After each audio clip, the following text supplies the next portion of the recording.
एक ऐसी intelligence agency जो दुनिया की बाकी एजेंसीज के लिए, बाकी देशों के लिए एक बहुत बड़ा रहस्य है, एक बहुत बड़ा सरदर्द है। एक ऐसी इंटेलिजेंस एजेंसी जिसका दुनिया में कॉर्पोरेट, इंडस्ट्रियल और साइबर एस्पियोनाज में कोई सानी नहीं है। एक ऐसी इंटेलिजेंस एजेंसी जो विदेशों में रह रहे अपने सारे नागरिकों को जासूस समझती है, जासूस बनाने की कोशिश करती है। हां दोस्तों, मैं बात कर रहा हूं चाइना की इंटेलिजेंस एजेंसी MSS की। और आज एस्पियोनाज स्टोरीज के इस एपिसोड में जानने की कोशिश करेंगे कि यह एजेंसी आखिरकार काम कैसे करती है, इंटेलिजेंस कैसे इकट्ठी करती है और जासूसों की भर्ती कैसे करती है।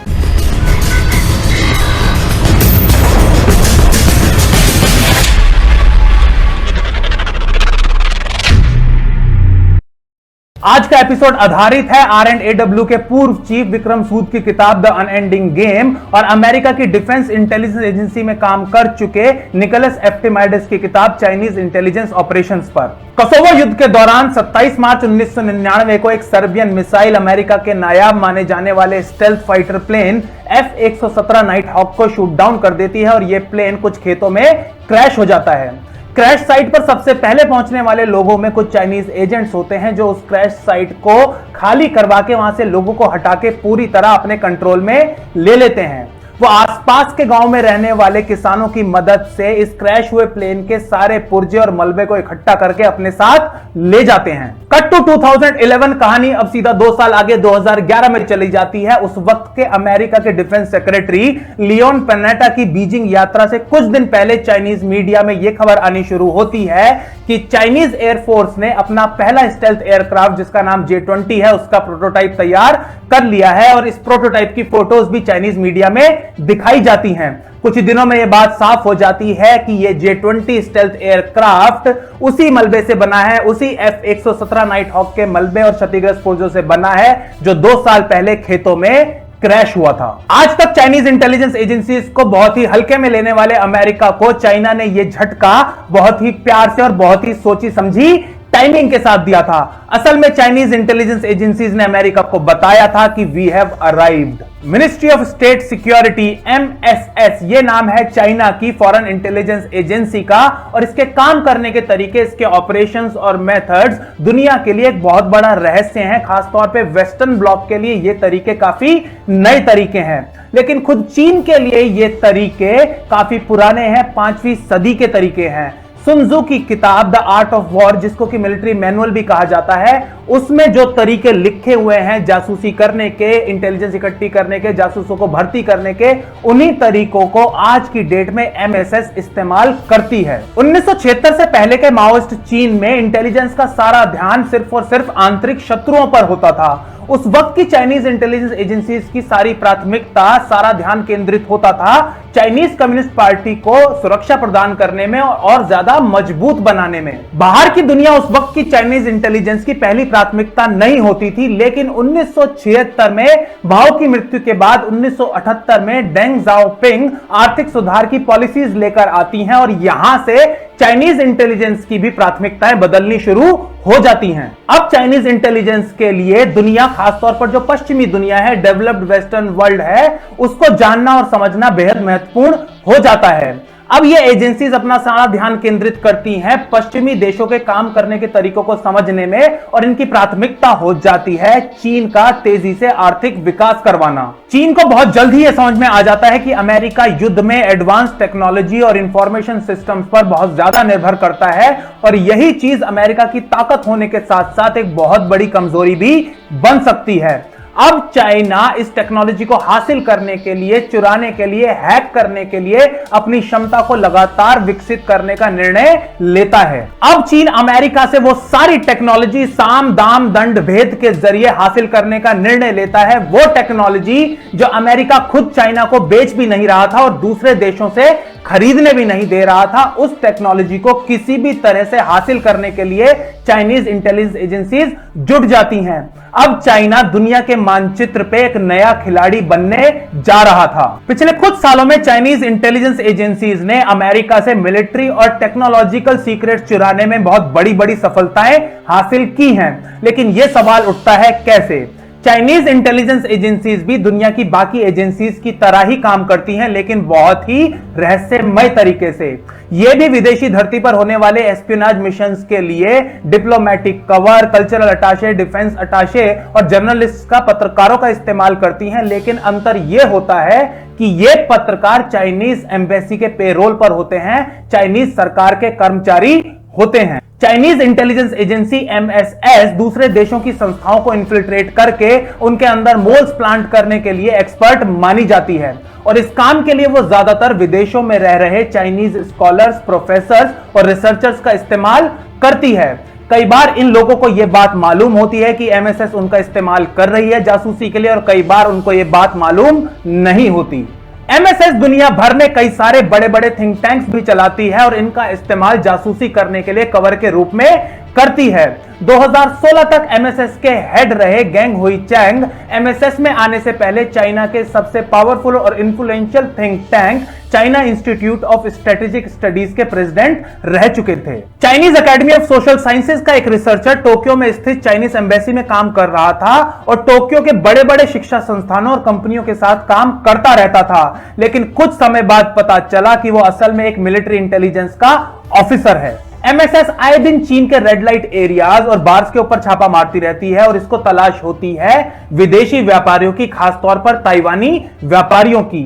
इन व्यापारियों को अरेस्ट करने के बाद इनको जासूसी करने के लिए ब्लैकमेल किया जाता है। अपने टारगेट को ब्लैकमेल करने और उनसे इंटेलिजेंस निकलवाने के लिए एमएसएस औरतों का भी बखूबी इस्तेमाल करती है। ऐसा एक बहुत ही फेमस प्रख्यात केस है और अमेरिका के लिए बेहद शर्मनाक केस है कैटरीना लुइंग का केस। कैटरीना लुइंग एक एमएसएस एजेंट थी जिसको 1982 में एफबीआई ने रिक्रूट किया था, अपने साथ नौकरी दी थी चाइना के ऊपर जासूसी करने के लिए। लेकिन 1982 और 2003 के दौरान कैटरीना ने ना जाने कितने एफबीआई ऑफिसर्स को, टॉप एफबीआई ऑफिसर्स को उल्टा चाइनीज मोल बना दिया। उनको सिड्यूस करके उनसे बहुत सारी क्लासिफाइड इंफॉर्मेशन सालों तक बरामद करती रही। दुनिया की ज्यादातर इंटेलिजेंस एजेंसीज ह्यूमन इंटेलिजेंस यानी कि ह्यूमिंट को इंटेलिजेंस इकट्ठी करने का सबसे बेहतरीन तरीका मानती हैं।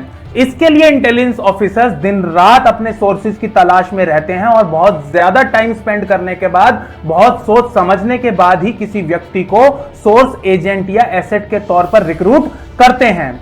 लेकिन जिस तरह चाइनीज इंटेलिजेंस एजेंसी एमएसएस ह्यूमिंट का इस्तेमाल करती है उसका कोई सानी नहीं है, उसका कोई जवाब नहीं है।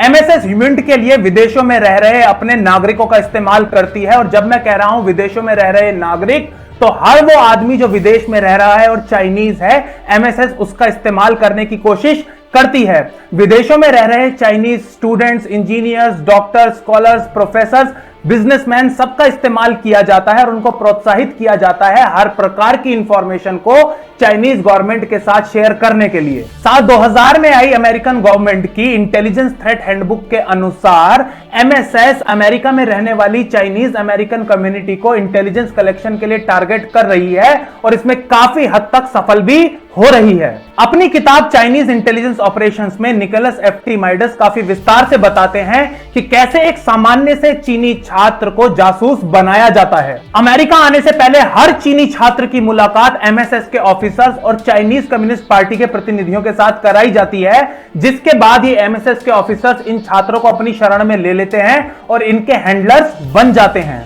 ब्रीफिंग के दौरान इन छात्रों को हर समय, हर वक्त अपने परिवार, चाइनीज कम्युनिस्ट पार्टी और अपने देश को याद रखने के लिए कहा जाता है।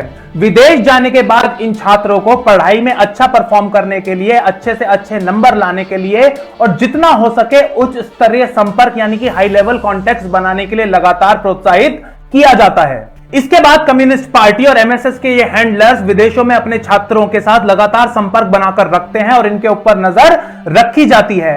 एमएसएस के हैंडलर्स खासतौर पर दो चीजों के ऊपर नजर रखते हैं। पहली कि ये छात्र अच्छी जासूस बन पा रहे हैं, अच्छी क्षमता दिखा पा रहे हैं या नहीं। दूसरा, उन छात्रों पर नजर रखी जाती है जो खतरा बन सकते हैं, जो डेमोक्रेसी की तरफ अपना रुझान दिखा रहे हैं, प्रजातंत्र की तरफ आकर्षित हो रहे हैं। अगर आपको ये बात अजीब सी नहीं लग रही तो इसको जरा इस तरह सोचिए कि मान लीजिए कल से रिसर्च एंड एनालिसिस विंग उन सभी भारतीय छात्रों से मिलना शुरू कर देती है जो कि पढ़ाई करने के लिए विदेशों में जा रहे हैं। और उनसे कहा जाता है कि तुमको विदेशों में जो भी जानकारी मिलेगी उसको भारतीय सरकार के साथ शेयर करना तुम्हारा फर्ज है, तुम्हारी ड्यूटी है, चाहे वो जानकारी कोई गॉसिप हो, मजाक हो, र्यूमर हो या तथ्य हो। एमएसएस का यह चौकन्नापन यहीं खत्म नहीं होता। विदेशों में रह रहे चीनी नागरिक जितनी भी चिट्ठी चीन भेजते हैं, जितनी भी चिट्ठियां लिखते हैं, एमएसएस के ऑफिसर्स उनको खोलकर पढ़ते हैं और जरूरत पड़ने पर सुरक्षा की दृष्टि से इन चिट्ठियों को जब्त भी कर लिया जाता है। आज की डेट में military, hacking, corporate, industrial, economic और साइबर एस्पियोनाज में चाइनीज इंटेलिजेंस एजेंसी एमएसएस का कोई मुकाबला नहीं है। 2013 में अमेरिकन गवर्नमेंट ने एमएसएस के ऊपर आरोप लगाया था कि उसने यूएस की काफी सारी डिफेंस कंपनियों के सिस्टम्स को हैक कर लिया है। ये वही कंपनियां थी जो पैट्रियट मिसाइल, एफए फाइटर और थार्ड जैसे एडवांस्ड डिफेंस सिस्टम्स बना रही थी। 9 जून 2016 को अमेरिका में हुई एक कांग्रेशनल हियरिंग की ट्रांसक्रिप्ट से यह बात सामने आती है कि 2014 में चाइनीज हैकर्स ने नासा के साथ काम करने वाली एक कंपनी की पॉइंट गवर्नमेंट सॉल्यूशंस के क्रेडेंशियल्स को हासिल कर लिया था और इन्हीं क्रेडेंशियल्स के जरिए एमएसएस के कुछ एजेंट्स नासा के ऑफिस ऑफ पर्सनल मैनेजमेंट के अंदर तक पहुंच गए थे। यूएस के इतिहास का यह सबसे बड़ा नेशनल सिक्योरिटी ब्रीच माना जाता है। ऐसे ही 2009 में एमएसएस के हैकर्स ने बोइंग कंपनी के सिस्टम्स को हैक कर लिया था और F-22 और F-35 लड़ाकू विमानों से जुड़े एडवांस टेक्निकल डॉक्यूमेंट्स चुरा लिए थे। जियांग डोंगयू नाम की एक चाइनीज अमेरिकन महिला फोर्ड मोटर कंपनी में इंजीनियर के तौर पर काम कर रही थी, लेकिन असल में वो एमएसएस की एक एजेंट थी और सेंसिटिव डॉक्यूमेंट चुराकर, फोर्ड के ट्रेड सीक्रेट्स चुराकर बीजिंग ऑटोमोटिव कंपनी को हैंडओवर कर रही थी। फोर्ड के अनुसार उसने 4000 डॉक्यूमेंट चुराए थे और इन डॉक्यूमेंट्स की कीमत मिलियंस ऑफ डॉलर्स थी। इन डॉक्यूमेंट्स के अंदर फोर्ड की जो टेक्नोलॉजी दी हुई थी, सालों का काम था, उसकी कीमत मिलियंस ऑफ डॉलर्स थी। जनवरी 2012 में युआन ली नाम का एक चाइनीज अमेरिकन व्यक्ति पकड़ा जाता है जो कि सनोफी एवेंटिस में रिसर्च केमिस्ट की हैसियत से काम कर रहा था और दशकों से सनोफी एवेंटिस के ट्रेड सीक्रेट्स को बीजिंग की एक फार्मा कंपनी को बेच रहा था। अगर भारत की बात करें तो अमेरिका के मुकाबले एमएसएस के उद्देश्य, ऑब्जेक्टिव काफी अलग और ज्यादा खतरनाक हो सकते हैं। अमेरिका में तो एमएसएस सिर्फ डिफेंस और टेक्नोलॉजी संबंधित इंटेलिजेंस इकट्ठी करती है, लेकिन भारत के लिए हो सकता है कि जो भारत के महत्वपूर्ण सिस्टम्स हैं उनको विकलांग करने पर एमएसएस काम कर रही हो।